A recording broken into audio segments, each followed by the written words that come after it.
Hello everyone and welcome to Vertiv's CIBSE accredited CPD discussing emergency power architecture and best practices for rapid deployment. Today we've got Russell Bulley here, he's EMEA technical manager at Vertiv, and he'll be presenting first, and then we'll be handing over to Nicolas Fontes, Global Solutions Sales Director, to finish off today. I will hand over now to Russell to start. Thank you for joining. Hello everybody. This presentation is asking really for what is emerging and where we are going with energy technology. And one of the things that affects us all is that we all need electricity, and electricity is vital. It's vital for human existence in this day and age, and without traffic lights, the traffic stops. Without petrol pumps, traffic dies, and a large amount of homes, etc., have electric heating, let alone air conditioning in hot countries and operating theatres, etc. So every strand of life is using electricity. We can't escape it. And as we all know, the sources that we've got for electricity are limited. Carbon is being phased out in most of the world. We've still got a big natural gas reliance, which of course is carbon based. And we've got a lot of technology going on to try and derive electricity from other sources, gas, waste, methane, etc. So there is going to be a more political view over maybe the next 20 to 30 years about where electricity comes from and what it costs. And just to give some idea, this is a slide from Aurora. The price of carbon at the moment, as you can see, this is over the last few years, is fairly stable. The price of coal is dropping, that's the brown line at the bottom, and the price of natural gas is up and down depending on world demand. There is no doubt in my mind that carbon pricing is going to increase, because there's going to be more and more intensive effort to actually encourage people to move away from carbon. So in the UK, we've got an electricity market. It's something along the lines of a stock market. And just to give you some idea, this is the graph yet again from Aurora for August 2020 on what they call the spot prices, the prices that you can obtain for injecting power into the grid at times of stress, and it gives some idea of the quantity and the price that is being paid at the moment per megawatt. And there is, yet again in my mind, there is no doubt that this market structure is going to be copied around the world and will dominate the way that we go forward with electricity, with electricity being treated as a commodity, which in the past it probably hasn't been. So we've got this massive change in the way that technology is working, everything from smart transport and smart buildings, which of course we've had for a while, open data, cloud computing, smart grids, even smart agriculture, where we've got computers ploughing fields on their own, with data going backwards and forwards about the speed that a car is traveling at, where it is, etc., etc. So there is this massive growth in internet traffic, and the predictions are enormous for the way forward. So there is no doubt that from a power point of view, more and more electricity is going to be needed to run the Internet of Things, the internet, and the number of devices that are connected are also going to be increased. So what can we say is happening? And this is a crystal ball. Nobody really knows where we're going to end up, but let's try and sort of guide the topic. There's more renewables. There is no doubt that renewables are going to continue to be a big deal in power generation, but that of course gives more variation in power production, and that means that the price will fluctuate when the power is in abundance, and when there's a shortage the price will go up. And indeed last week in the UK we hit £500 a megawatt hour when the wind died unexpectedly, which was quite a shock to a large part of the industry. So the grid operators are developing tools, and this is not just the UK, it's probably going to be across anywhere where we've got renewables.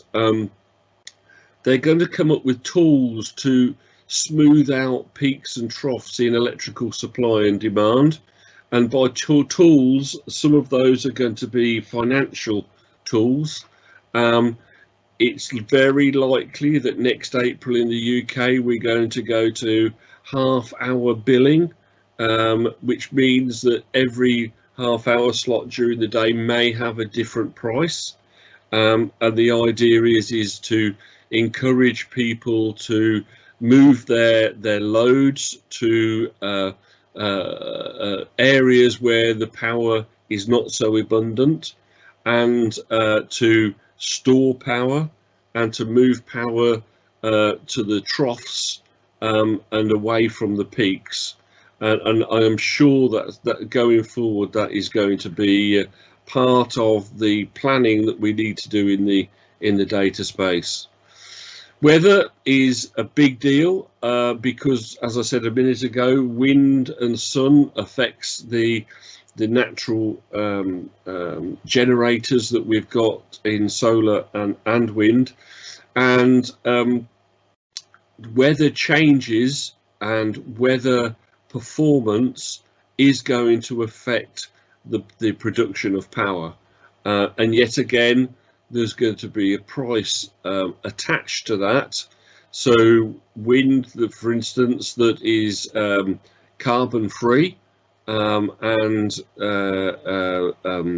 very lucrative property at the moment. If a company or an organisation wants to say that it's green, one of the options that they've got going forward is to buy totally green energy and to store that energy and use it when it's not available. So there are a lot of trends that are developing and going forward. So on top of that, we have governments trying to drive the consumer prices down. We have grid operators and grid providers trying to maintain their profit margins for maintaining networks, switchgear, cables, and the like. And it's very likely that prices will increase, especially if gas is targeted as a carbon-based energy form, which of course it is. And then we have the Internet of Things, where data centers and IT are probably going to form a big part, in that they are becoming more aware that the heat that is produced within the data center is seen as an issue.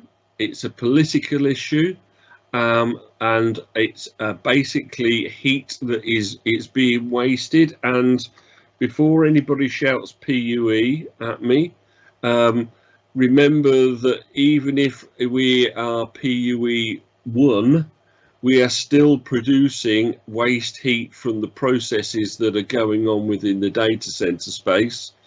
and that low grade waste heat is probably going to become a valuable commodity going forwards. And if it can be ducted into the community to save producing heat from gas, then that's probably going to be a way forward. And I can see that incentives are going to be offered to the data center industry to facilitate that. Now, on top of that, we've got batteries, and data centers in particular are probably going to be encouraged not to use batteries as they've done in the past for just resilience in terms of outages, but batteries probably to move loads away from peak periods. Maybe batteries for when the wind dies, to store the energy when the energy is cheap, and to release that energy when the price rises. And battery technology also forms part of that, and we'll talk a bit more about that in a while. So electricity is traded. It's done through third parties called aggregators. Everybody takes their little cut, and we've got a very flexible system going forward that everybody can use. So this is a concept of what the power network could look like in the future. And in the center of the circle, we've got a control room or a control space. We've got factories and farms on the left-hand side with solar panels and biomass boilers, with electric cars connected. Then we've got a turbine, a water turbine generating power into a factory that's then going into a battery. We've got hospitals and commercial buildings where they've got solar, etc. And then we've got the small power station at the top at 11 o'clock, generating local power to a local grid that's also got batteries and solar.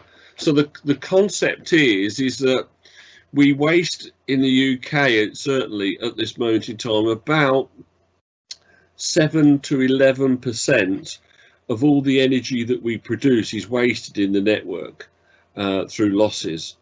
And it's conceivable that that 7% is going to be a target, and bringing power generation closer to the actual users and generators, and sharing resources between communities and local companies is probably going to be the thing of the future. And what that really means to the data center world and the IT space is flexibility and separating away from massive structures that we've got at the moment. The 100 and the 200 megawatt data centers will probably be split down into local data centers, which we are now calling the edge, and my colleague Nicolas will talk about that in a while. So local power, local use, local IT, and cutting out the network expense. So yeah, so about 7%. I've got on here 7. Obviously, every country's got its own figure. You know, that has to come from somewhere, and we all pay for that at this moment in time. So where do we think that power is going to go?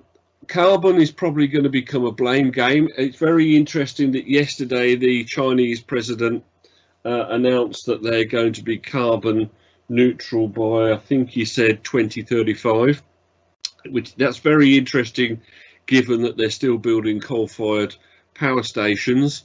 Carbon is something that is going to become a real big focus as weather events and natural disasters become more frequent. People losing homes and livelihoods and lives because of water levels rising, etc., etc., politicians will become the tool for bashing the major energy users.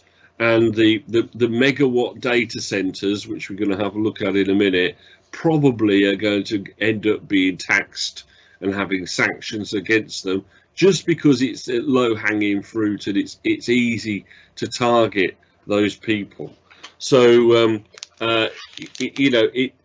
going forward, carbon is probably going to be a huge thing. So data centers will continue to improve their image by going green and by purchasing green energy. And what that means is that the world probably will end up paying different prices for different types of energy. And the people with lots of money will purchase green energy because they don't want to be a political target, and everybody else will probably end up with what's left.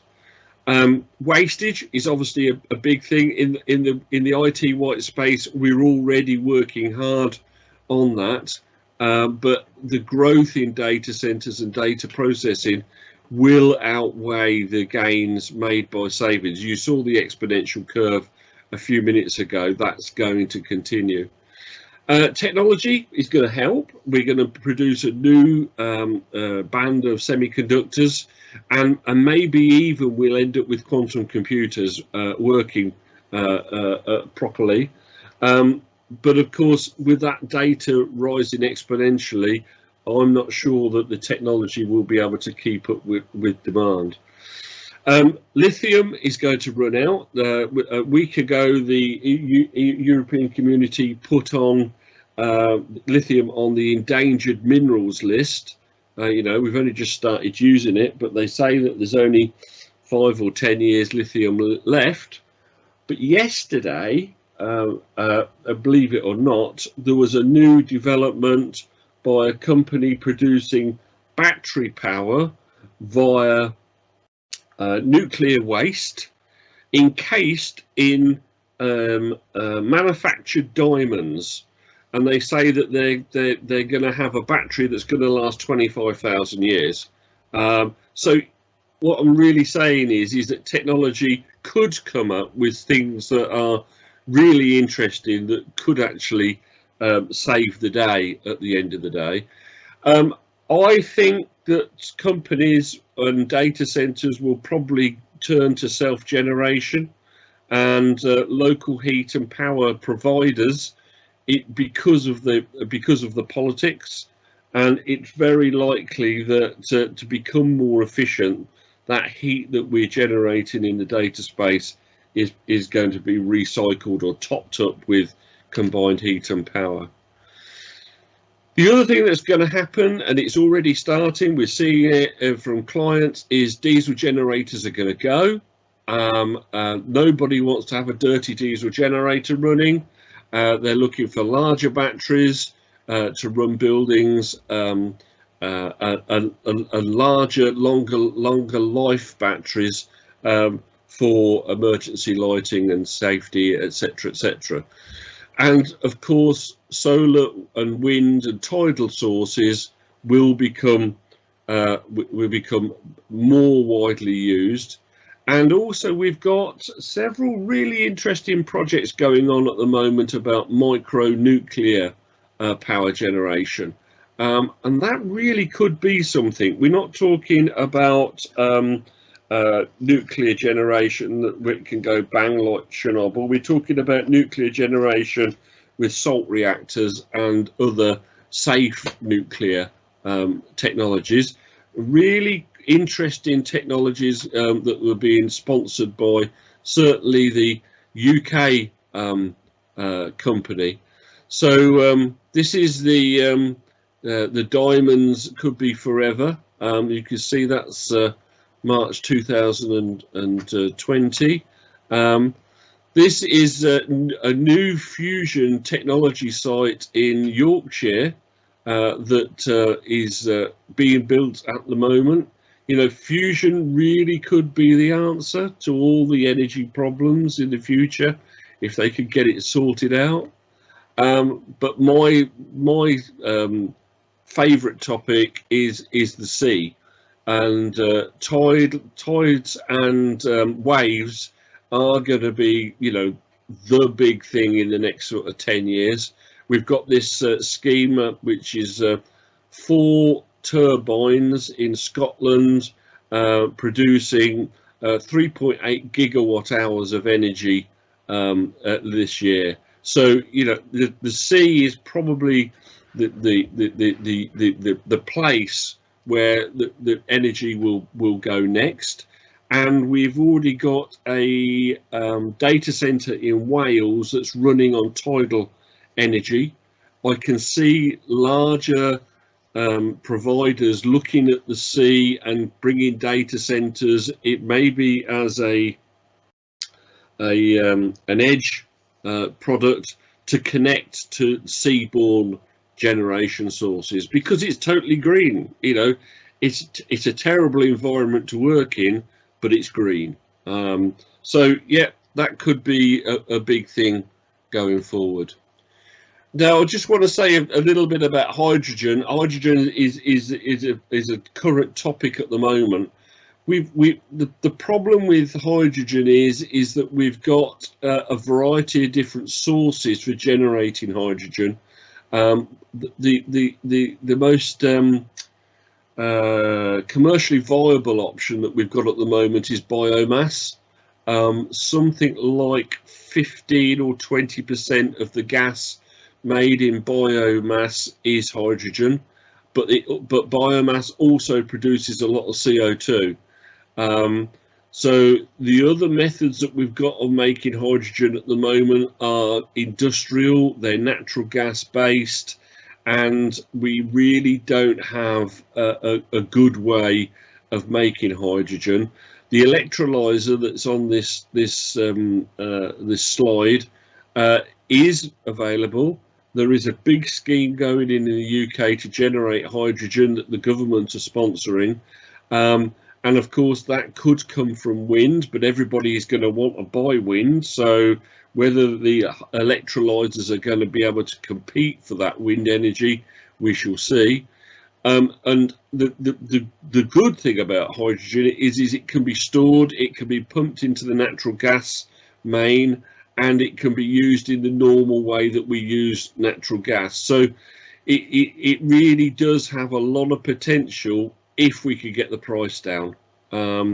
So how does that fit into the IT space? Well, we can put a fuel cell in, and you mix hydrogen and air, and you blow it through the fuel cell, and you get DC electricity out along with water and depleted hydrogen.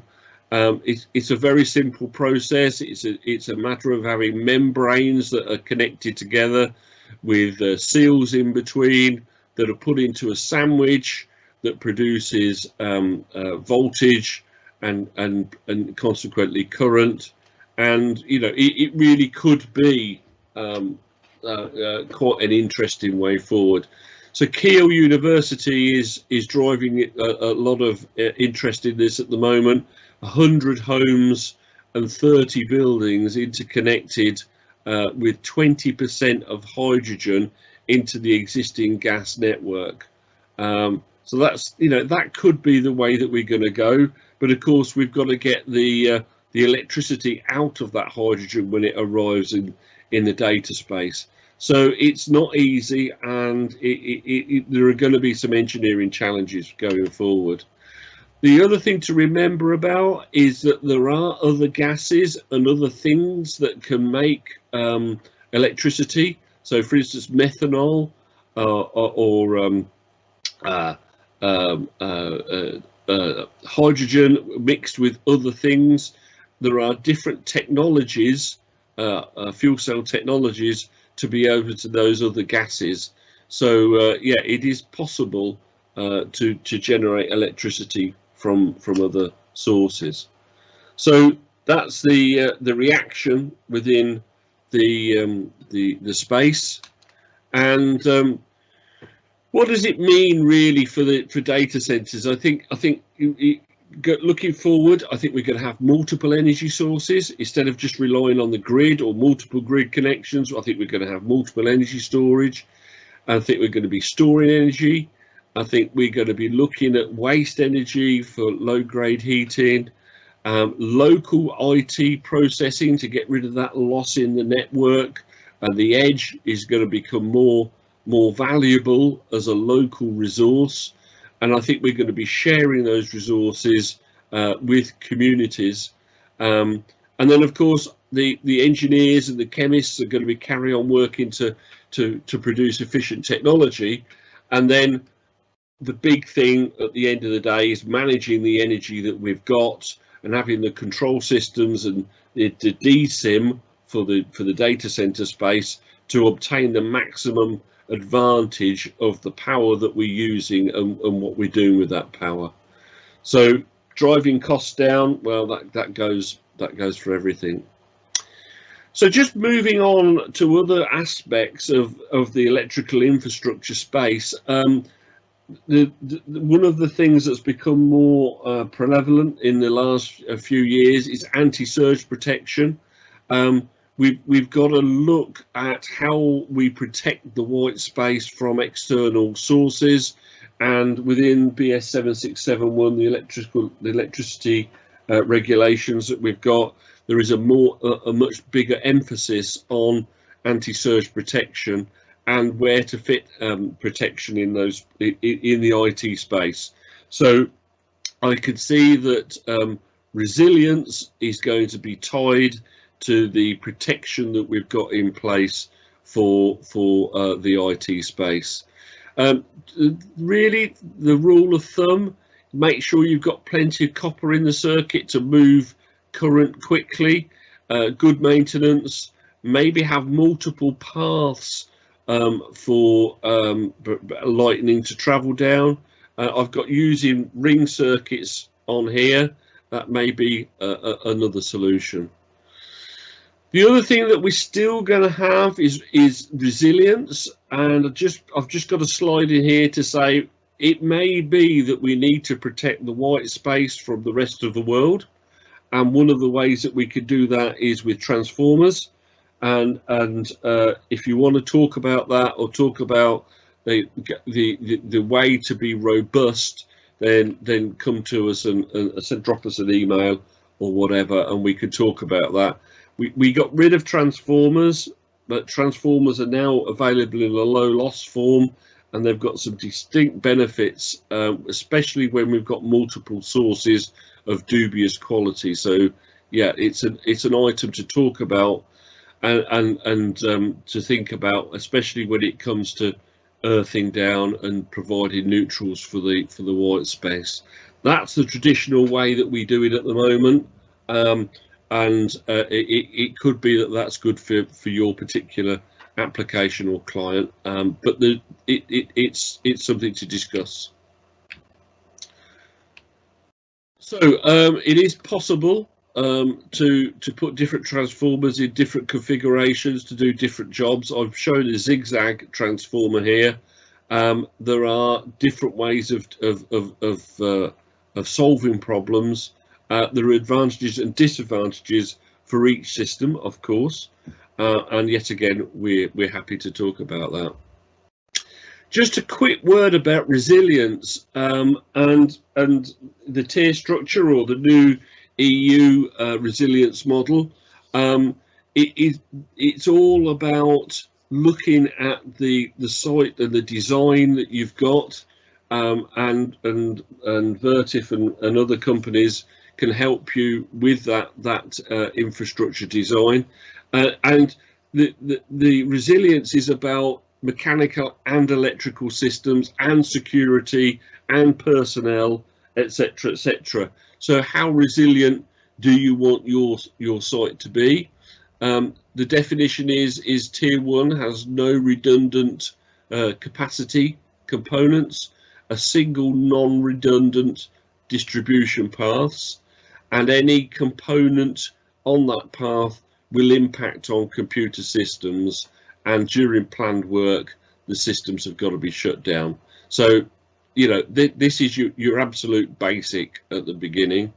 Then we go to tier 2, where we've got redundant components, and these could be chillers or boilers or security systems. I'm showing a UPS, but it could be other things.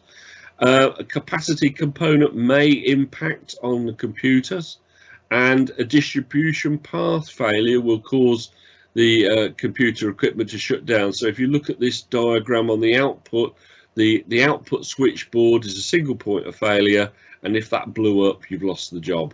So yeah, tier 2 has got its place, and we can improve on that by going to tier 3, hopefully, if the slides work. Tier 3 has redundant capacity and multiple distribution paths serving sites and computer equipment, and we can maintain those items without causing the computer equipment to be shut down. And this is I call this the A and B system. Each IT load has an A and a B feed, and it is possible to take the UPS offline and to go to another feed to maintain those systems while the UPS is being maintained.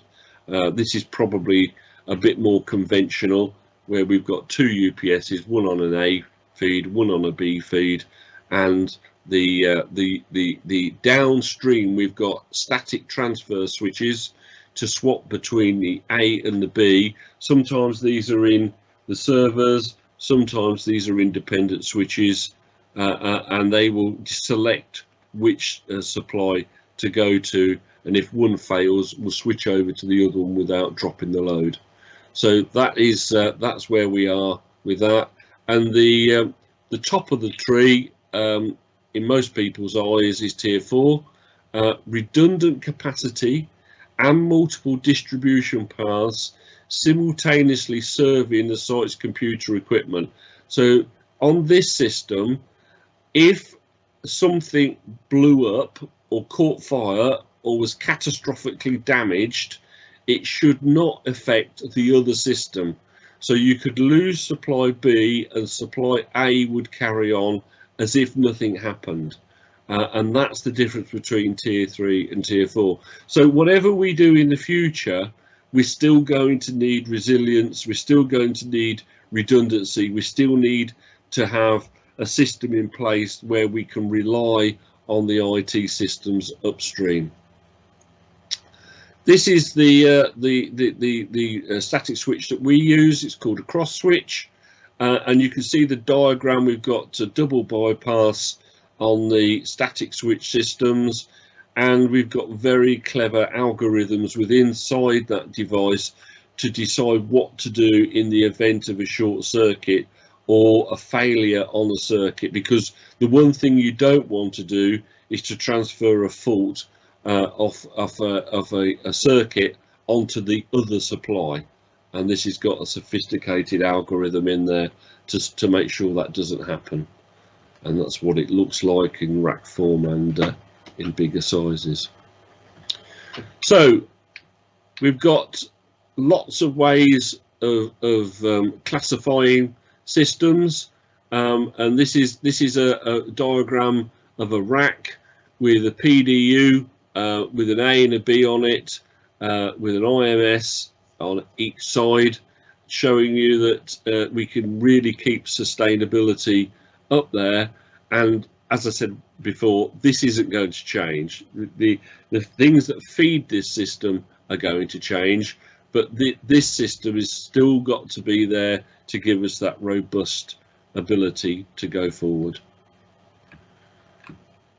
Here's a summary of the reliability figures, and you can see that the tier 1, if we go to the right hand side, 144 hours off in 5 years. If we go to tier 4, then we've got 2.19 hours in every 5 years we're going to be offline. And tier 5, which is really concept only, is 0.4 of an hour every 5 years. So the summary of what I've just been talking about is flexibility. We're going to need to be flexible. We need to go to the edge. Power systems are going to drive us to be diverse and go to the edge. And with that, I'm going to hand over to my colleague, Nicolas. Thank you, Russell. I will share my screen in a second.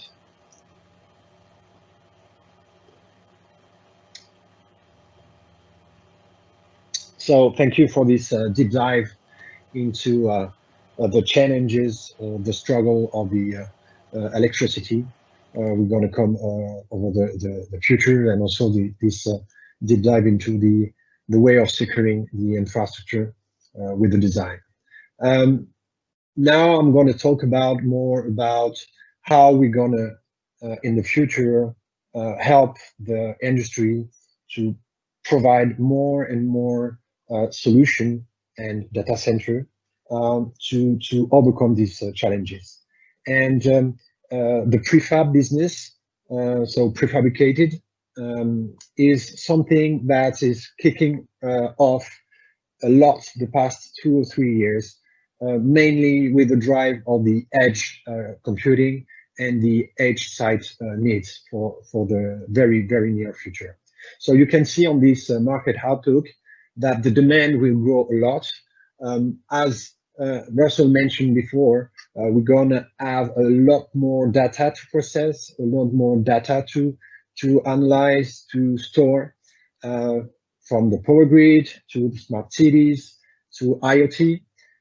This amount of data needs the, I would say, the internet to spread a lot more in small little sites. It can be small data center, regional, it could be bigger one, but we're going to need to produce more and more of this facility.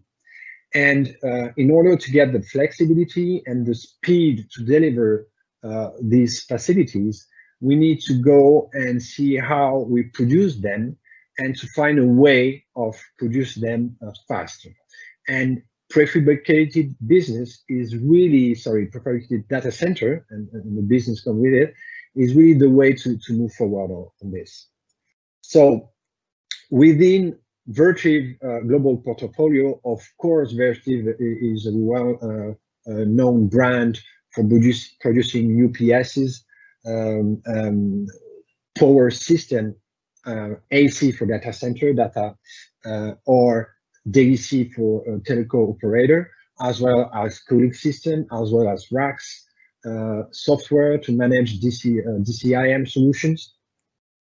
And we go even deeper now in integrated all the components in order to deliver a ready-to-use solution. So it can be within a rack, as we can see with the this integrated rack solution, where you get the cooling and the UPS system within the rack. But also, and it's what I'm going to talk about now, is more regarding the what we call EMS, for integrated modular solution.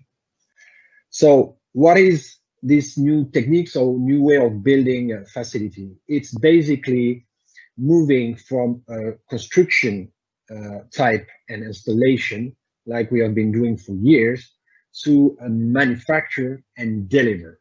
So we are in a process which is very industrial, and we are going to do off-site construction. So the aim is to design, build, assemble, build, test off-sites while the final site is getting ready for operation, and then deliver the end product ready to go, ready to be used.